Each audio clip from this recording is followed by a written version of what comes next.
কাদা মাটির নিচ থেকে মানুষগুলা যখন হাসরের মাঠে দাঁড়াবে, আল্লাহ রাব্বুল আলামিন বলেন মানুষ যখন দাঁড়াবে উলঙ্গ অবস্থায়, আবার তাদের থাকবে প্রচন্ড পিপাসা।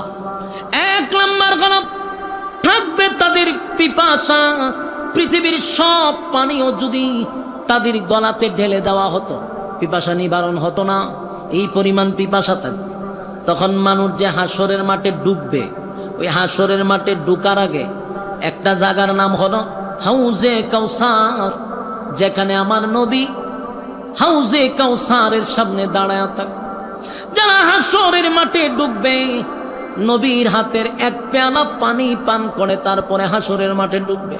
সুবহানাল্লাহ। এক পেয়ালা পানি যদি কেউ পান করতে পারে, নবীর বরকতি হাতের পানি যদি এক পেয়ালা কেউ পান করতে পারে, 50,000 বছরের ভিতরেও কোনদিন বান্দা বান্দির পানির পিপাসা লাগবে না। এক পেয়ালা পানি যদি পান করতে পারে, কিন্তু আফসোসের ব্যাপার হলো এই হাউজে কাউসারের পানি সবাই পান করতে পারবে না, সবাই পান করতে পারবে না। কারণ মানুষ দলে দলে দলে দলে দলে দলে হাসরের মাঠের দিকে যখন উলঙ্গ অবস্থায় যাইতে থাকবে, আল্লাহর নবী বলবেন আমি তাকায়া দেখব দলে দলে দলে দলে আমার উম্মতরা আসতেছে আরে পানি পান করার জন্য।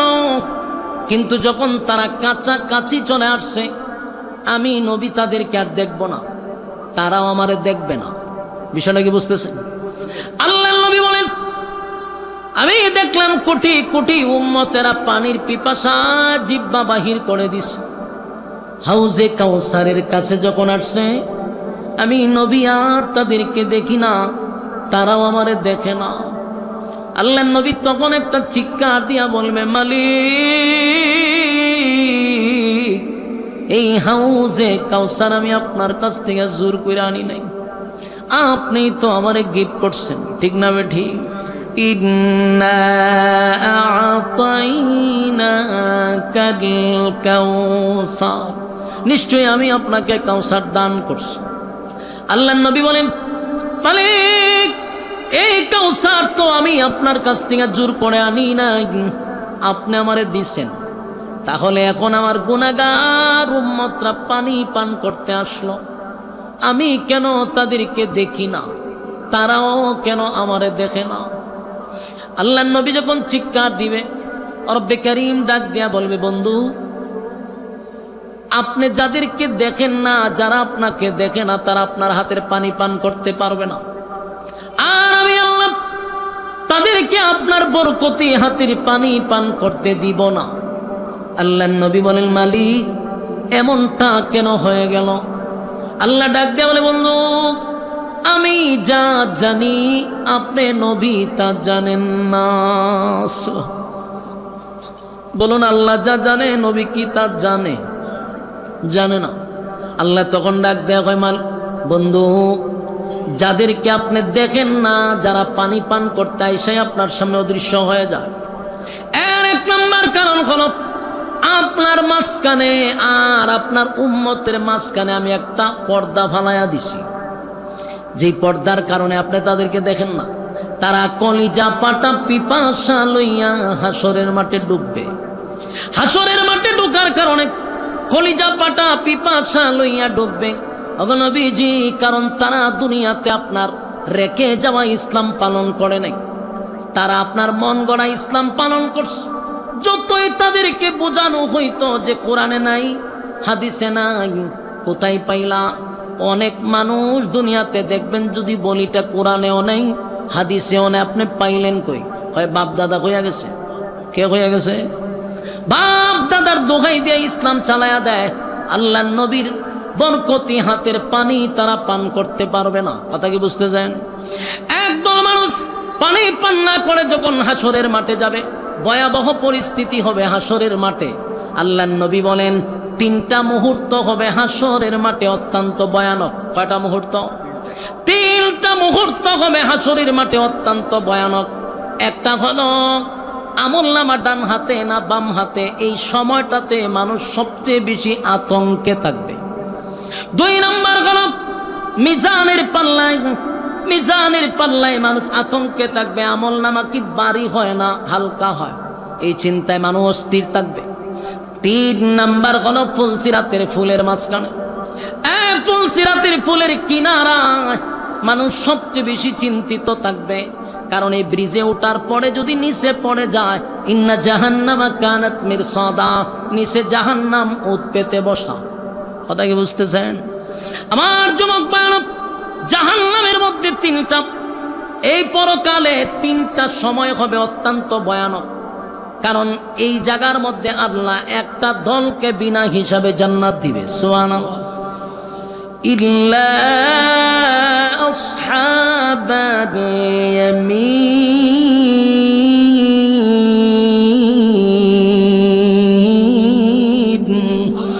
আল্লাহ বলেন আসহাবে ইয়ামিন যারা বিনা হিসাবে আমি তাদেরকে জান্নাত দিব।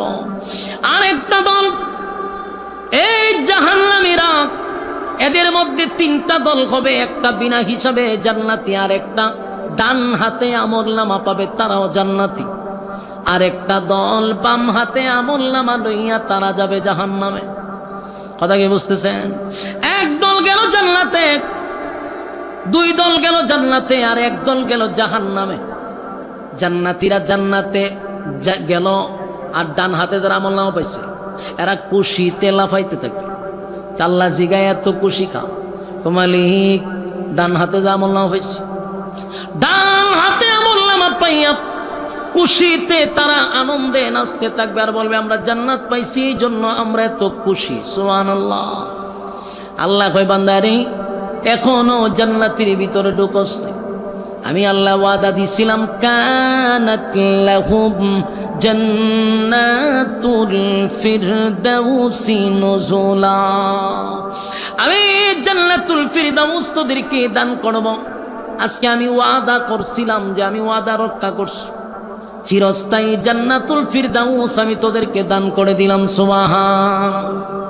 এই জান্নাতে ঢুকলে এক নাম্বার যে নিয়ামত আপনি পাবেন যা দুনিয়াতে মানুষ কোনোদিন চেয়ে পায় নাই, এক নাম্বার কোন জান্নাতের ভিতরে আর কোনোদিন মরণ নেই। কি নাই? মরণ নেই। দুই নাম্বার কোন জান্নাতের ভিতরে আর কোনোদিন বৃদ্ধ হবেন না। কথা কি বুঝতেছেন? জান্নাতের ভিতরে কি নাই? মরণ নাই, জান্নাতে বৃদ্ধ হবেন না। তিন নাম্বার হলো দুনিয়াতে অনেক মানুষের যে আফসোসগুলা ছিল সব দুনিয়ায় পুরা হয় না, আল্লাহ জান্নাতে সব পুরা করে দিবে। সুবহানাল্লাহ। এক নাম্বার আফসোসটা হলো পৃথিবীর কোনো মানুষ কিন্তু মরতে চায় না। বলুন এখানে যারা আছেন কেউ কি মরতে চান? কথা কয় নাকি? কেউ মরতে চান? পৃথিবীর কোনো মানুষ মরতে চায় না। আল্লাহ রাব্বুল আলামিন বলেন পৃথিবীতে কেউ মরতে চায় না রে। জান্নাতীদেরও মরণ নেই, জাহান্নামীদেরও মরণ নেই। যেদিন জান্নাতীরা শুনবে জান্নাতীদের মরণ নাই রে, জান্নাত পায়াও এত খুশি হয় নাই, মরণ নাই কথা শুনে যতটা খুশি হইছে। আর জাহান্নামীরা যেদিন শুনলো জাহান্নামে তাদের মরণ নাই, জাহান্নাম পাওয়ার পরে যা কষ্ট পাইছে এর থেকে বেশি কষ্ট পাইছে যখন শুনছে আর মরণ নেই। আল্লাহ রাব্বুল আলামিন বলেন জান্নাতীরা জান্নাতে যাবে, জাহান্নামীরা জাহান্নামে যাবে।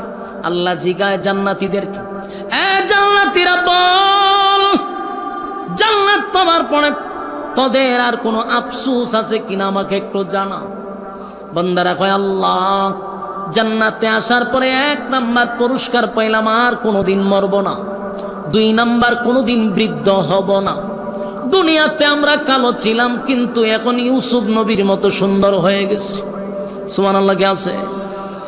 দুনিয়াতে যারা খাটো ছিলেন বলুন তো দেখি, মক্কার ইমাম দিয়া দোয়া করলো কে আর বড় হইবেন? খাটো মানুষ কি লম্বা হয়? কালো মানুষ কি সুন্দর হয়? কথা হয় না। কালো মানুষ দুনিয়াতে সুন্দর হয় না, খাটো মানুষ কোনোদিন দুনিয়াতে লম্বা হয় না। জান্নাতে এক একজনের বডি থাকবে আদম নবীর মতো লম্বা, 120 হাত, 120 হাত। সুবহানাল্লাহ। আর চেহারা সুন্দর হবে ইউসুফ আলাইহিস সালাতু ওয়াস সালামের মতো। সুবহানাল্লাহ। ইউসুফ নবী কেমন সুন্দর! গোটা পৃথিবীর অর্ধেক সুন্দর আল্লাহ ইউসুফ নবীরে দিছে। 3 নাম্বার হলো জান্নাতের ভিতরে যাওয়ার পরে বান্দা বান্দি রে আর কোনোদিন তোর বয়স বাড়বে না। বয়স যদি হয় 32 আর কোনোদিন 33 হবে না। সুবহানাল্লাহ। বয়স কোনোদিন 33 হবে না, বয়স যদি 32 হয় আর বাড়বে না। তাহলে 1 নাম্বার হলো চেহারা সুন্দর, বডি লম্বা, কালো মানুষ। এই বাচ্চাগুলোর কিন্তু উঠান তো ভাই, ডিস্টার্ব করতেছে মারাত্মক। ওঠো ওঠো, কথা বললেন না, উড়ান। এত বড় দামরা এক পোলা বয়ে হাসতেছে, কথা বলতেছে রে, শুরুর থেকে কথা বলতেছে, ডিস্টার্ব করতেছে। ফি জান্নাতি ইয়াতাসাআলুনা আনিল মুজরিমিনা মা সালাকাকুম ফি সাকার। যুবক ভাইরা, কথাগুলো একটু মনোযোগ দিয়া শুনেন। আমার 4টা পয়েন্ট আছিল, ইয়াদ আসেনি? 4টা পয়েন্ট আসতেছে। 1 নাম্বার হলো প্রথম দিক দিয়ে আল্লাহ যে নিয়ামত দিবে, 1 নাম্বার হলো আর কোনোদিন মরবি না। 2 নাম্বার হলো দুনিয়াতে খাটো ছিলি, কোনোদিন লম্বা হওয়ার সম্ভাবনা ছিল না। আমি আদম নবীর মতো তোরে বডি দিলাম, চেহারা ইউসুফ নবীর মতো দিলাম, কণ্ঠ দাউদ নবীর মতো থাকবে। সুবহানাল্লাহ। দাউদ নবীর মতো কণ্ঠ হবে। একেবারে সর্বনিম্ন জান্নাতির ভিতর আল্লাহ একটা জান্নাতিরে বউ দিবে 72টা। সুবহানাল্লাহ। রাজত্ব দিবে কমসে কম এই পৃথিবীর 10টা পৃথিবীর সমান। জান্নাতের ভিতরে এত গোলা নিয়ামত পাওয়ার পরে আল্লাহ যখন জান্নাতীরে জিগায়, জান্নাতীরা রে আর কোনো আফসোস আসেনি, আর কোনো আশা আসেনি, আকাঙ্ক্ষা আসেনি। জান্নাতীরা কি উত্তর দিছে জানেন? কয় আল্লাহ সব পাইছি, কিন্তু ভিতরে কোনো ভাব নাই। কি নাই? ভাব বুঝুননি? হ্যাঁ, আমি একটা এক্সাম্পল দিলে বুঝতে পারবেন। মনে করেন ওনারে, আমি যদি মনে করেন ওনারা না, একটা 25 বছরের যুবক আপনাদের এই গ্রামের, আমি যদি সিলেট নিয়ে তারা 10 তলা একটা বাড়ি দেই, একটা 3 কোটি টাকার গাড়ি দিলাম, আর বললাম যে তুমি এলাকায় যাইতে পারবে না, শুধু এই জায়গাতেই তুমি বুক করবা, বাড়ির দিকে যাওয়া যাবে না, কেউ দেখবেও না, তোমার এটা তুমি মালিক, এই গাড়ি তোমার, ব্যবসা বাণিজ্য করো। হ্যাঁ, যা কিছুই পাক, বলুন তার মধ্যে কি ভাব আছে? কেন নাই? কারণ তার এগুলা দেখার লোক নাই। সিলেটের মানুষ দেখলে তো তার শরীরে ভাব আসবে না, তার গ্রামের মানুষে দেখলে তার ভাব আসবে। কথা হয় না? দি সে যদি তার গ্রামে একটা 3 কোটি টাকার গাড়ি চালায় আসে, তো তার গ্রামের মানুষে দেখলে তার শরীরে ভাব আসবে, সিলেটের মানুষ দেখলে তার শরীরে ভাব আসবে না। তো জান্নাতীরা কয় আল্লাহ জান্নাত তো পাইলাম, কিন্তু ভাব আসে না। কেন আসে না? আমাদের আত্মীয় স্বজন ভাই বারাদর একটারও জান্নাতে পাই না। হেঁটে গেল কো? আল্লাহ তখন বলে তুই যাদেরকে তালাশ করতেছস একটাও জান্নাতি না, সব জাহান্নামে আছে। কোথায় আছে? তোর ঈমান আর নেক আমল, এই 2 গুণে গুণান্বিত হয়ে তুই কবরে আসছিলি, আমি আল্লাহ তোরে জান্নাতুল ফিরদাউস দান করছি। কিন্তু যাদেরকে তুমি তালাশ করতেছ এরা সব জাহান্নামে। তখন জান্নাতীরা আল্লাহর কাছে প্রশ্ন করবে, আল্লাহ আপনি না বলছেন জান্নাতীরা যা চাইবে আপনি তা দিবেন? এটা তো বলছিলাম। তাহলে আপনি আমাদেরকে, আমার আত্মীয় স্বজন ভাই বারাদর বন্ধু বান্ধব যারা জাহান্নামে আছে তাদের সঙ্গে একটু সাক্ষাৎ করাইয়া দেন। কি করাইয়া দিত? সাক্ষাৎ। এই কথাটা আমার ব্যক্তিগত নয়, কোরআনের কথা। আল্লাহ নিজে বলছেন, ফি জান্নাতি ইয়াতাসাআলুন আনিল মুজরিমিনা মা সালাকাকুম ফি সাকার। জান্নাতি আর জাহান্নামের মধ্যে আল্লাহ একটা সাক্ষাৎ করাইয়া দিবে। সাক্ষাৎ হবে, দেখা হবে, কথা হবে। সুবহানাল্লাহ। এখন প্রশ্ন হতে পারে, এরা থাকবো জাহান্নামে, এরা থাকবো জান্নাতে, তো জাহান্নামী আর জান্নাতির মধ্যে দেখা হয় কিভাবে? কারণ এটার মধ্যে আগুন, এটার মধ্যে শান্তি, ঠিক না? ঠিক। তাহলে দেখবো কিভাবে, কথা হবে কিভাবে? শরীরে তাপ লাগবে না? এদের ভয়াবহ অবস্থা তাদের শরীরে লাগবে না? এটার একটা এক্সাম্পল দিলে বুঝতে সুবিধা হবে। এখন আমাদের বাংলাদেশে বাজে কয়টা? 11:30, ঠিক না? আমেরিকায় একই সময়ে বাজে 11:30 রাতের, দিনের। তো ওদিকে রৌদ্র আর এদিকে আবহাওয়া ঠান্ডা। আপনি যদি এখন আমেরিকার কারোর সাথে কথা বলতে চান, বলা যাবে কিনা? কথা কয় না। দেখা যাইব কিনা?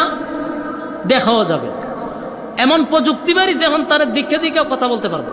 তো তার সাথে যখন আমি কথা বলবো দেখবো তার জায়গায় দিন, আমার জায়গায় রাত। তা প্রচন্ড রুদ্রে যদি দাঁড়ায় থাকে আর আমি প্রচন্ড ঠান্ডার মধ্যে যদি বসে থাকি, আমার শরীরের ঠান্ডা কি তার শরীরে লাগবে? তার শরীরের রুদ্র কি আমার শরীরে লাগবে? কিন্তু দেখা যায়নি, দেখাও যায়, কথা বলাও যায়, কিন্তু কারো শরীরের তাপ কারো শরীরে লাগে না। জান্নাতীরা জাহান্নামীদেরকে দেখবেও কথাও বলবে, কিন্তু শরীরে কোনো তাপ লাগবে না। সুবহানাল্লাহ। তো জান্নাতী আর জাহান্নামীদের মধ্যে আল্লাহ একটা দেখা সাক্ষাতের ব্যবস্থা করে দিবে। ফি জান্নাতি ইয়াতাসাআলুন আনিল মুজরিমিনা মা সালাকাকুম ফামক, জাহান্নামীদের সঙ্গে সাক্ষাৎ হবে।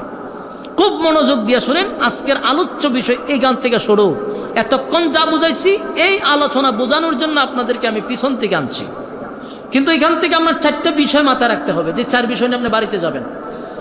জান্নাতি আর জাহান্নামী যখন এক জায়গায় হয়েছে, তখন জান্নাতি দেখলো যে লোকের সাথে সাক্ষাৎ হয়েছে তো আমার বাড়ির পাশের মানুষ, আমার ঘনিষ্ঠ বন্ধু, আমার মহব্বতের মানুষ, কিন্তু জাহান্নামের আগুনে জ্বলতেছে।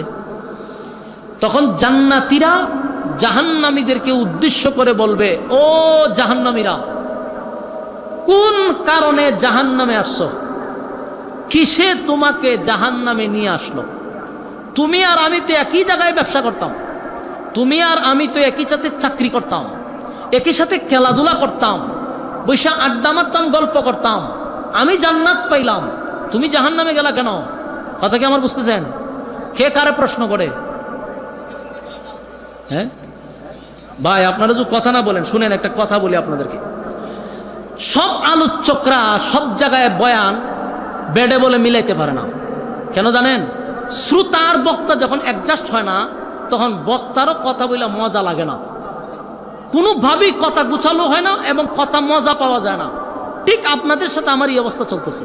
এক হইলো বসায় এলোমেলো, এত দূর থেকে এই পরিস্থিতি আমার দেখতে হইব কেন? এর থেকে বেশি তো আমার এলাকায় যদি আমি গ্রামে বসে বাস করতাম, তাও এর থেকে বেশি অডিয়েন্স থাকতো আমার সামনে। এটা একটা আমার আফসোস, এত দূর আইসা আমার এই দৃশ্য দেখতে হয়েছে। 1 2 নাম্বার হলো আপনাদের সাথে আমার অ্যাডজাস্ট না, আপনারা কথার সাথে উত্তর দেন না। একটু হা না বললে বলনেওয়ালার আগ্রহ তৈরি হয়, কিন্তু এই আগ্রহটা আমার আপনারা তুলতে পারছেন না। আমার শরীরে আপনারা এখনো ফিকাবি তুলতে পারছেন না। আমি যে বয়ান করতেছি আমার নিজেরই বিরক্ত লাগতেছে, আর আপনাদের কাছে কিরকম লাগতে আল্লাহ না জানে। কিন্তু কথাগুলি সাবজেক্টের বাইরে না, কিন্তু আপনাদের সাথে কথা বলে আমার নিজেরই ভালো লাগতেছে না। হ্যাঁ না তো নাই, আর কতগুলা মানুষ এখানে বসছে, ফাঁক ওখানে দাঁড়াইছে, ওইটার ভিত্তিকে দাঁড়াইছে, ওখানে কত দাঁড়াইছে, মসজিদের ভিতরে কতগুলা ঢুকছে, মানে কোনো ডিসিপ্লিন নাই। শ্রোতার যখন অ্যাডজাস্ট হইয়া মৌমাছির মতো বসাতে বক্তার কথা বলতে তখন ভালো লাগে এবং শরীরে একটা আলাদা স্পিরিট তৈরি হয়। এটা নাই আপনাদের মধ্যে, নাই আমার মধ্যে নাই। আমার কথা কি আপনার মনোযোগ আছে? স্পিরিট তা হোক বা না তা হোক, কিন্তু কথাগুলি অত্যন্ত গুরুত্বপূর্ণ। এগুলো আমরা একটু মনোযোগ দিয়ে শুনতে রাজি আছি ইনশাআল্লাহ। দেখেন কথাগুলো একটু উত্তর দিয়েন। কে কার প্রশ্ন করছে বলেন? জান্নাতি জাহান্নামীরে প্রশ্ন করছে, তোমার সাথে না আমার ব্যবসা বাণিজ্য চলতো? এই যে বুমরা পশ্চিমপাড়া স্থল বন্দরে একই সাথে ব্যবসা করলাম, চাকরি করলাম, বিকালবেলায় আড্ডা মারলাম, তা আমি না জান্নাত পাইলাম, তো তুমি জাহান্নামের আগুনে কেন জ্বলতেছ? প্রশ্ন করছে জান্নাতীরা। তখন জাহান্নামীরা এই প্রশ্নের উত্তর দিতে গিয়া কারণ বলছে 4টা। বলুন কারণ কয়টা? বলছে যে আমরা এই 4টা কারণে জাহান্নামের আগুনে জ্বলতেছি। কয়টা কারণে?